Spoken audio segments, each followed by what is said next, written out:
Welcome to Your Need to Know. I'm your host, Catherine Reed, and today we're going to be talking with the founder of the Brain Foundation, Trudy Harsh. Thanks so much for joining me, Trudy. Oh, I'm so glad to be here.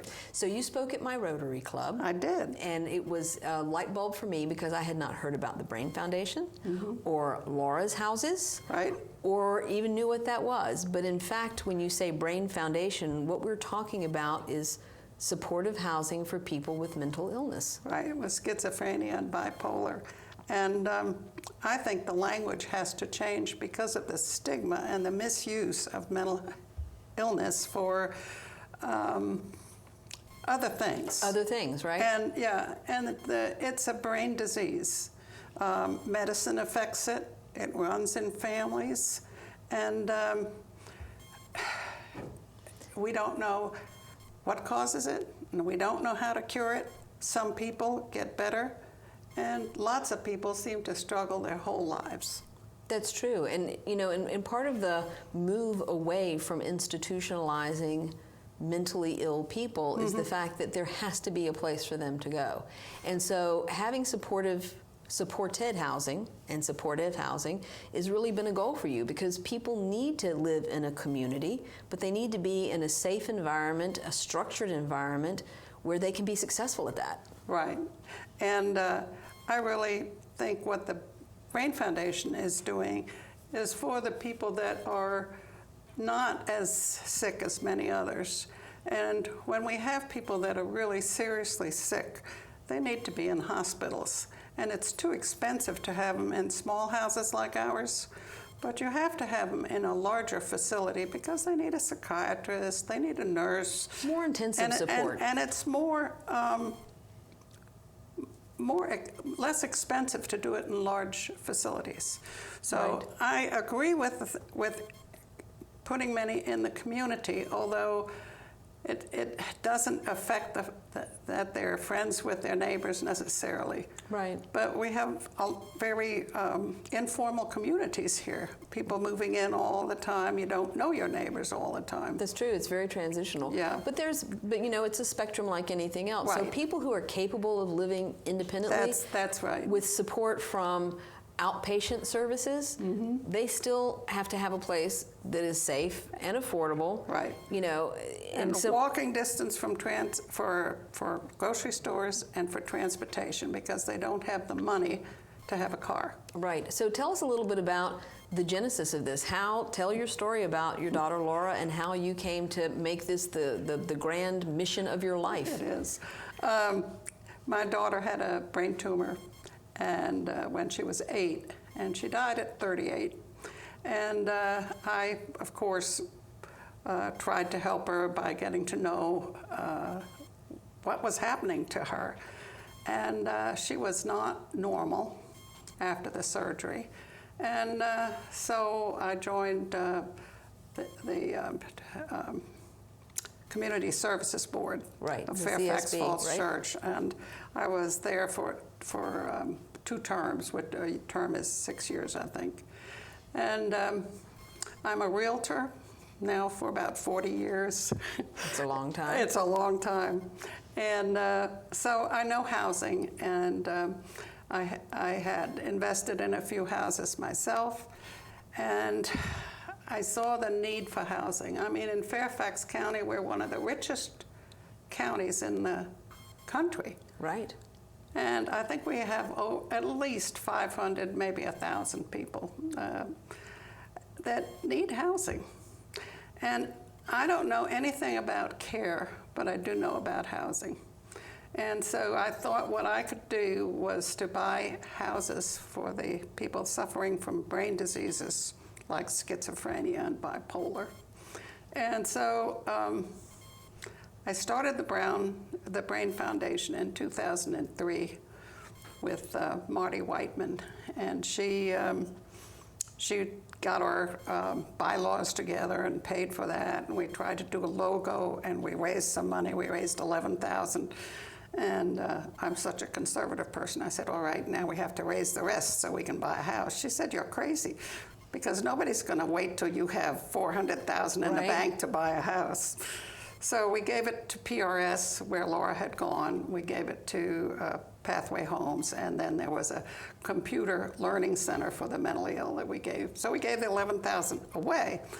And we tried some other things, and they didn't work very well. And by the time that Laura died in 2006,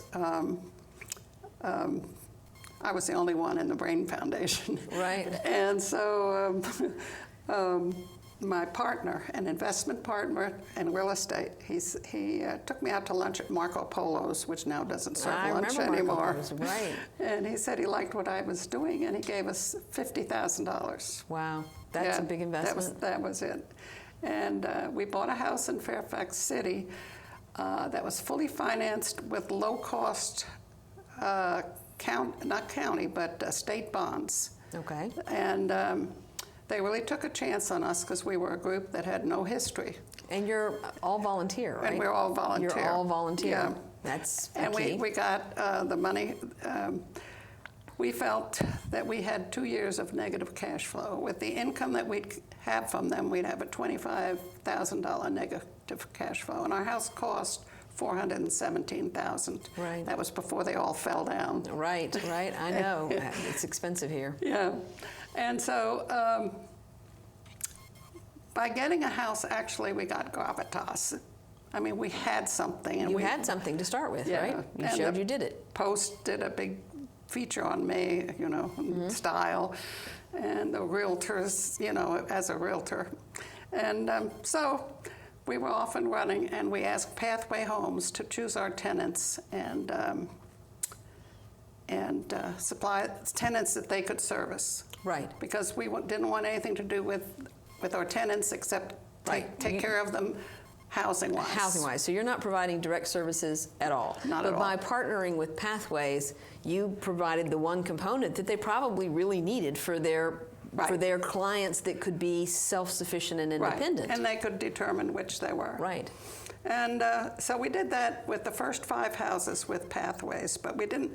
The second one we financed in the same way, but then we found out about CBDG and home funds, which are HUD money, and they gave us 30-year mortgages with no interest. Wow. And after 30 years, it becomes our house. So our costs were a great deal less. Yes. And we worked with them for the next 3 houses. No, more than that, as long as we could. Right. And so Pathways on our 6th house said they didn't, that wasn't an area that they could help us with. So we asked the CSB, and they helped us with that house and another house in Fairfax City. And then the last 2 were by, and I always call them psychedelic, but it's not. It's not psychedelic? No, it's, I can't think of it, psychiatric. Right, psychiatric. Rehabilitation services. Okay. And they chose our tenants for those houses, and they have even more, they have quite a few services. You know, they're really good.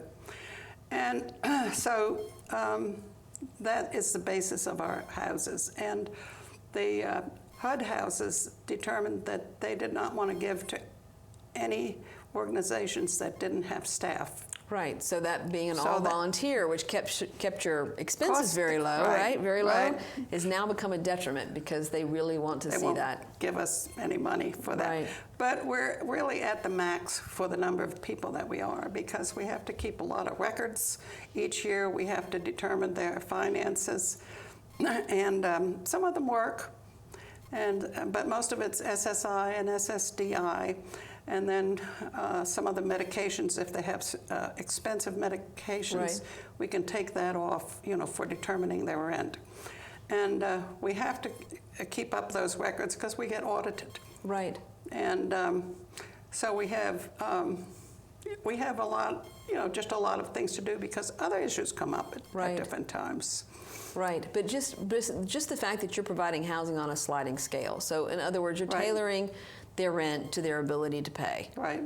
And we have a minimum of 100. Okay. Yeah. And we don't have many people at 100. Right. Because people do get benefits from different sources too. Right. But this has obviously been, tremendous to the organizations that you mentioned, because again, they can provide direct services and counseling and psychiatric services, but finding a place for people to live, especially if they don't have a home or a family where they can live, you've solved that problem. So describe to us a bit about you've got more than one person in a house.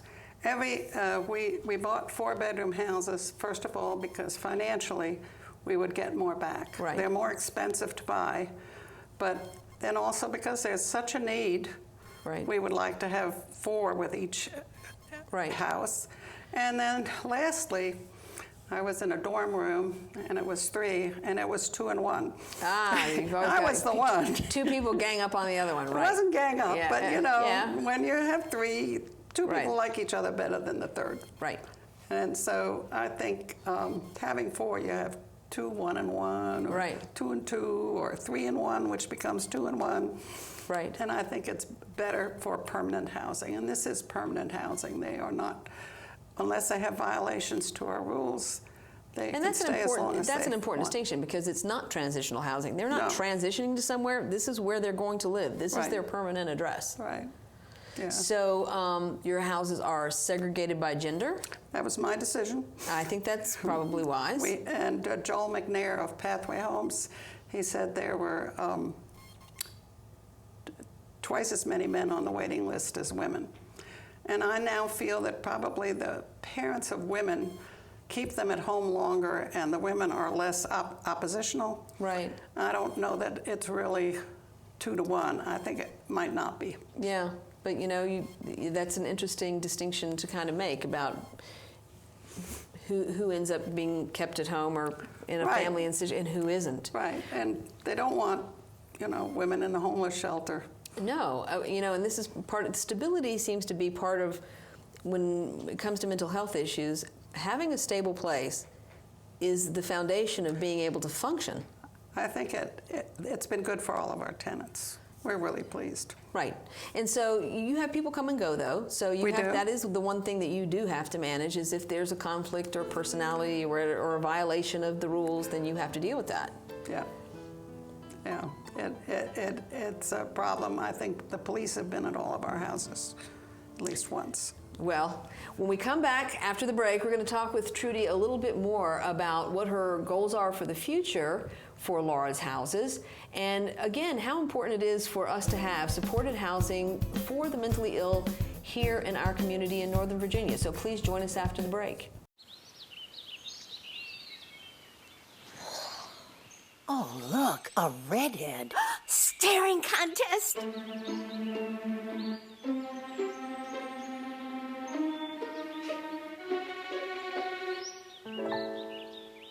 You still got it. I know. Come alive with the forest. The dad was cute. You were looking right at us. Visit discovertheforest.org to find a forest near you. There are 16 million children struggling with hunger in America. That's 1 in 5 daughters, sons, neighbors, and classmates who don't know where their next meal is coming from. Yet billions of pounds of good food go to waste every year. It's time we do something about it. Feeding America is a nationwide network of food banks that helps provide meals to millions of kids and families in need. Visit feedingamerica.org to help them feed even more. Together, we can solve hunger. Together, we're feeding America. What are you, superheroes? Just 4 brothers who hate bullies and love this city.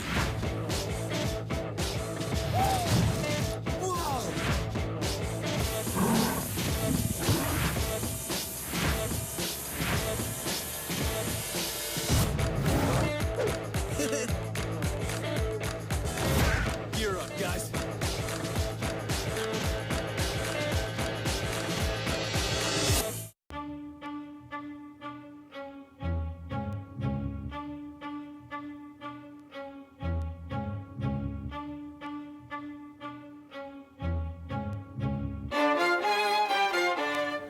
Welcome back to Your Need to Know. I'm your host, Catherine Reed, and today we're talking about the Brain Foundation and Laura's Houses. And joining me is the founder of that organization, Trudy Harsh. Thank you so much for being here. Thank you. I'm so glad to be here. So we were talking about the need for stabilized housing for this population of people. Yes. And the fact that, there's a growing need for this type of housing, and the county is not really in a situation necessarily to give a lot of resources to supported housing. And there's lots of populations in the Fairfax County. There's people with disabilities, mental illness. I mean, there's people who, have rehabilitation problems. But for mental illness, we know that it's a problem. We understand that there are people who are in our jails because they are having mental health crises. Our county has deployed the Diversion First program, which has been very, very good for the county. Everybody gives great accolades, but it doesn't solve the problem of once you've triaged the kind of episode someone's having, whether it's appropriate to put them in a hospital or it's appropriate to take them to jail, there's still not a place that's their home that you can release them to necessarily. So going forward, what do you feel like the county needs to be looking at? You've done this on a small scale. How can we expand what you're doing on a much greater scale? Well, I really feel that the county has to take care of the people that cannot come to Laura's Houses. And they are people that the county now has a wonderful facility called Stevenson Place. Oh, great. That's for 36 people. And those are people that could never be in a Laura's house. In an independent environment. Yeah. It's a wonderful facility. So I think the county needs to have another Stevenson Place, the first, because those are people that just could not more survive. Support. They need more support. They really need to be in a supported area. And I think if you have very small facilities for those people, it's too expensive. Right. Because they need 24/7 care. And they have a place where it's perfect. Right, and it seems to me 36 is not. No, it's not huge at all. That's not a 900-bed facility. It's not. 36 people is still quite manageable. Too large, of course, And so the Brain Foundation, I think we can do more. I think the good thing that we're doing is buying the houses, because we will have those houses and own them in 30 years and get the income, and we'll have the inflation, and we can actually probably buy more houses by leveraging the value of the ones you own. Yeah, and so that's the future, but it's too small. Right. So we need maybe some other people starting a Brain Foundation, and 100% of our mortgage money came from tax money from the state and the federal government, and you couldn't have a better investment. So I think what we need is more parents to step up and, Well, I think like that's where this. advocacy does start. I think, I've interviewed so many people who are advocating because they have been touched by something. Right. They've either started their own foundation, or they're advocating or raising money or for another organization. You always follow your children. If it's sports, if it's the arts. That's right. I'd rather be following the arts. Right, but this is what this was your destiny, apparently. Yep. And and so let's talk a little bit about. Cree Deeds is going to be headlining your fundraising event. Oh, we are so excited about that. Senator Deeds. What a man. He is a wonderful man. He did run for governor in 2009, and he has been a longtime senator from Bath County in Virginia. And he had his own tragic story with his son Gus, which really highlights so many issues with how we deal with those who are in a mental health crisis, but even long term, because this was an ongoing thing. Right. With Senator Deeds. Right. You don't know, first of all, when it comes to your family, you don't know what to do, because you know that this is not a good thing. Right. And so you don't really want to tell everybody if it will just go away after a pill or two. Stigma, right? There continues to be a stigma. Yes. Yes. And we don't know what causes it. We don't know how to cure it, but it runs in families. It's affected by medication. all things that are physical. And I think if people understood that nobody's to blame here. Right. We tend to treat it like it's some personal failure. Yes. The parents failed, Right. or it's a character The flaw. mother. Right. Oh, believe me, I know. I dealt with that in my own family. I did too. Blame the mother. Blame the mother. My doctor said when Laura was having headaches, he said, well, maybe you're putting too much pressure on him. Right. Her.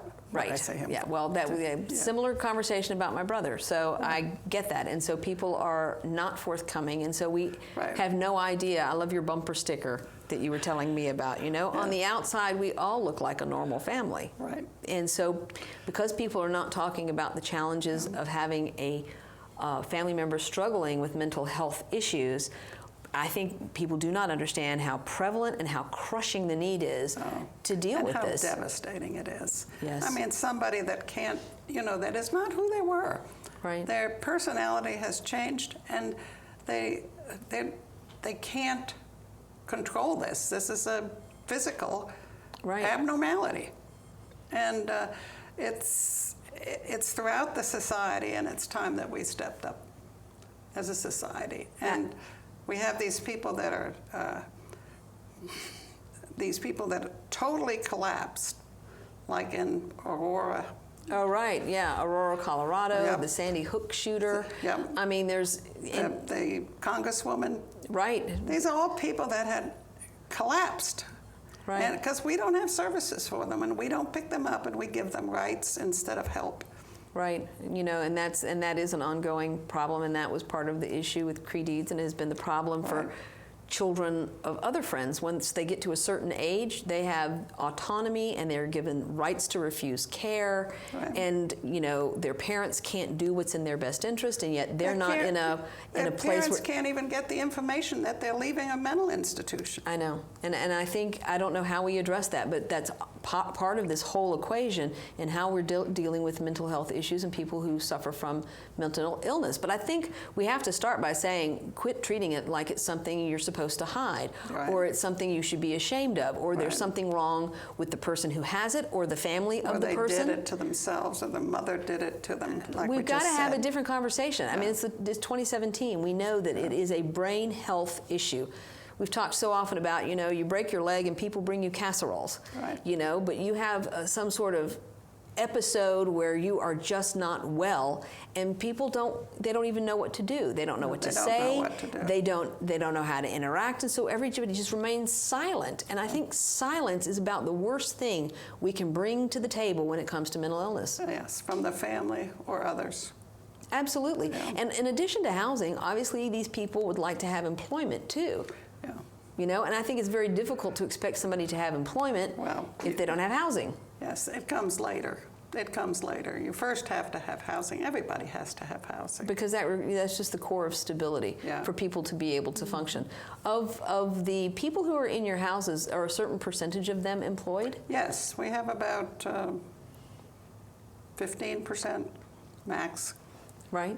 Yeah, but they work for the county rec center. One of our tenants was hired there. One works at the ball field. W. Right. I can't think. So of it. but there are employment opportunities. Right. But having stable housing is certainly part of the equation in helping people to be. And I think you hit the nail on the head as far as their potential. Everybody has a different potentiality. Right. Some people are not going to ever be employed in a regular job. But they need to live to the full potential of their ability to manage. Yes. We want, all of us want our children to be just like we are, that they have a job, they get married, have children. But some people can't. So when you say getting married and having children, do any of your residents, are any of them married, or do any of them have children? Some of them have children, yes. I would say maybe 20%.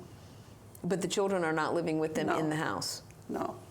And they are, older of our tenants, and they became ill late.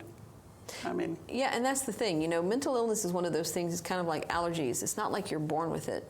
there are points in your life which people become mentally ill or they have mental health issues, and it could be later in life. We've had one over 50 years old. See, which is very unusual.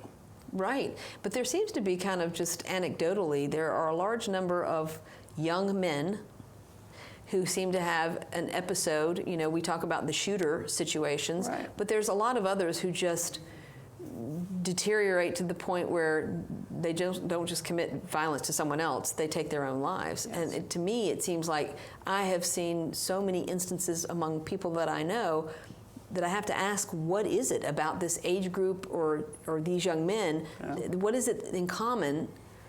And I have not seen anything published about that, about this particular group. I don't know either. It's such a tragedy. It is, and again, back to Senator Deeds, and that's exactly what he was faced with. Right. I think it, jolted a lot of people in Virginia. They do now have an electronic bed registry in Virginia, but yes. In the main, as a whole, the Commonwealth of Virginia does not spend enough on mental health services. It does not. They have starved the resources over literally decades, and I don't know how we make that a priority again. I know, like, how do we make that a priority again? I guess we'll all ask. I don't know. I mean, like with fundraising, when you have pets, or right. it just, and you have children, people give money to, So talk a little bit about the fact that you have a seasoned group, but they're all older too. And right. so you are looking long term. You need to find some people willing to come into your right. organization who are younger. We are definitely looking for help in the younger group, like 60 and older. Right. Rather than 70 and older. Right. We are pretty much all retired. A few of us are still working, but we're good workers.